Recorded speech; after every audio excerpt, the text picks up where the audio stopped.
Hi everyone, कैसे हैं सब। मानसून में हम अपने प्लांट्स के लिए किस तरीके से कौन कौन से टिप्स अपना सकते हैं जिससे हमारे प्लांट्स हरे भरे रहें।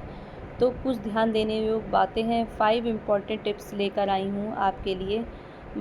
रेनी सीज़न में बारिश में जब हमारे प्लांट्स की ग्रोथ बहुत अच्छी हो जाती है देखा जाए, लेकिन इनके साथ साथ बहुत सारी समस्याएं भी आ जाती हैं, तो उन्हीं पर बात करते हैं। किच बारिश जो होती है 4-5 दिन तक लगातार बारिश से जो होती है वो हमारे प्लांट्स के लिए बिल्कुल भी अच्छी नहीं होती है, क्योंकि पौधे की मिट्टी सूखने का बिल्कुल भी वक्त ही नहीं मिलता है और हमारे कीड़े मकोड़े बहुत सारे फंगस लगने का डर रहता है। तो किच बारिश के पक्ष में मैं बिल्कुल भी नहीं हूँ। किच बारिश हमारे प्लांट्स के लिए बिल्कुल भी, हम गार्डनर के लिए बिल्कुल भी अच्छी नहीं होती है। यूँ तो प्लांट्स की ग्रोथ इस समय बहुत अच्छी हो जाती है अगर बारिश जो है अल्टरनेट पर होती है, हल्की रुक रुक कर होती है। अच्छी बारिश हो गई, फिर 1-2 दिन धूप निकल आई, तो वो तो हमारे प्लांट्स के लिए बहुत ही ज़्यादा अच्छा होता है। खिली हुई धूप निकलती है तो जो पानी से मिलने वाले मिनरल्स होते हैं वो सनलाइट के रिएक्शन से बेहतर न्यूट्रिएंट्स में ट्रांसफ़र हो जाते हैं, हमारे प्लांट्स के लिए बेहतर होते हैं। बहुत ही अच्छी ग्रोथ हो जाती है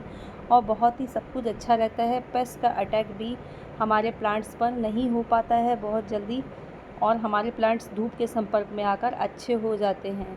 जैसा कि इस समय अभी कल बारिश हुई थी और आज धूप निकली है, तो प्लांट्स पर अच्छा असर देखने को मिलता है।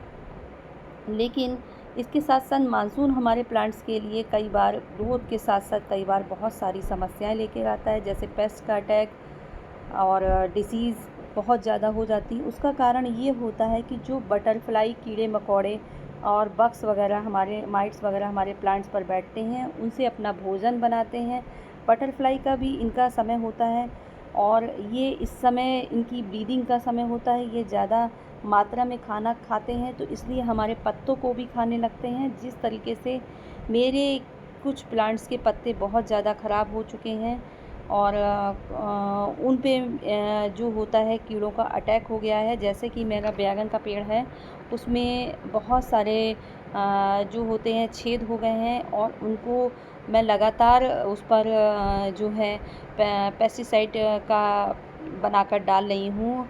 अदरक लहसुन का जो मैंने अपना बनाया था बायो एंजाइम्स, वो भी इस पे डाला है। थ्रोली वाटर से इनको अच्छे से, इनके लिए क्या करना है, बहुत अच्छे थ्रोली वाटर से इनकी पत्तियों पर धो दें। इनका सबसे अच्छा सॉल्यूशन यही होता है और धीरे धीरे ये अपने अच्छे फॉर्म में आने लगते हैं और इनसे मिलीबग्स और इस तरीके के पेस्ट का अटैक नहीं होता है। तो इस समय हम बड़ी तादाद में हमारे पौधों में क्या क्या नुकसान होता है, मैं इनके लिए क्या क्या करती हूँ जिससे इसमें इन्फेक्शन कम होता है।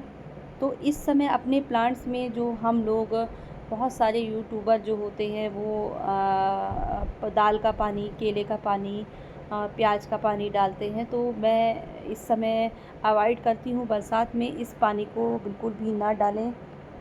इसकी जगह आप केले को सुखाकर उसका पानी डाल सकते हैं। बरसात में इसका उपयोग बिल्कुल भी ना करते, इससे दीमक, चींटियाँ को बढ़ावा मिलता है और बिना डिकम्पोस्ट हुए ये अच्छे से काम भी, वर्क भी नहीं कर पाती हैं। इसलिए इनको इस समय बिल्कुल बरसात के समय रेनी सीज़न में अवॉइड करना चाहिए।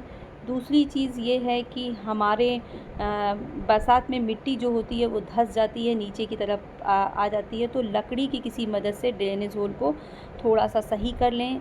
इससे ये होता है कि पानी रुकता नहीं है, हमारा पानी लॉक्ड नहीं होता है। और तीसरी चीज़ ये है कि इसमें जो है पानी अवॉइड, मतलब पानी भरा है तो आप किसी डंडी की मदद से इसके ड्रेनेज होल को सही कर सकते हैं। इसके अलावा आप जो है इस समय बरसात में हम भर भर के खाद डालते हैं, तो वो भी क्योंकि बरसात के पानी में ही इतना अच्छे न्यूट्रिएंट्स होते हैं, पोषक तत्व होते हैं, तो इस समय खाद का उपयोग भी बहुत ही हमें सोच समझ कर करना चाहिए। खाद बहुत सोच समझ कर डालनी चाहिए। महीने में 1 बार आपको खाद का उपयोग करना चाहिए, महीने में 2 बार खाद का उपयोग बिल्कुल भी ना करें। ज़्यादा से ज़्यादा खाद ना डालें, एक ही बार डालें। अगर ज़्यादा बरसात हो रही है, अगर कम हो रही है तो आप 2 बार इसका उपयोग कर सकते हैं, डाल सकते हैं। इसके अलावा और ये सारे प्लांट्स हैं, इनमें सब में भर भर के जो इंडोर प्लांट्स हैं, आउटडोर प्लांट्स हैं, खाद नहीं डालनी चाहिए बहुत ज़्यादा। इसके अलावा आप अपने प्लांट्स में गुड़ाई कर सकते हैं, जिससे एयरेशन बना रहेगा। ऊपर नीचे मिट्टी करने से जो पानी लॉक्ड होता है, पानी गमले में भर जाता है, उसको पानी को निकाल दें, निथार दें और मिट्टी को ऊपर नीचे गुड़ाई अच्छे से कर दें। देखा जैसे काई वगैरह जम जाती है, तो वो इस समय बहुत ज़्यादा इन सब चीज़ों का इन सब चीज़ें ज़्यादा होती हैं बरसात में, जिससे मिट्टी जो होती है थोड़ी सी क्या होती है, थोड़ा ऊपर नीचे करने से सूखती भी जल्दी है और वाटर भी लॉक नहीं होता है। तो इस समय अपने पौधों में गुड़ाई ज़्यादा से ज़्यादा हफ्ते में 2 बार गुड़ाई करें, जिससे कि पानी अगर ज़्यादा बरस रहा है तो आपको अपने इस प्लांट्स में इन सब चीज़ों का बहुत अच्छे से ध्यान रखना पड़ेगा कि हम 1 से 2 बार अपने प्लांट्स की गुड़ाई कर दें। गुड़ाई करने से मिट्टी जल्दी मतलब जो है सूख जाती है और इसका बहुत बड़ा फ़ायदा देखने को मिलता है। मिट्टी गीली नहीं रहती है, जिससे प्लांट्स की जड़ें को कोई नुकसान नहीं पहुंचता है। तो ये था मेरा वीडियो। इससे 5 टिप्स मैंने आपको जो दी हैं वो कैसी लगी ज़रूर बताइएगा। शेयर करिएगा मेरा वीडियो और लाइक करिए मेरे वीडियो को, सब्सक्राइब कर दीजिए।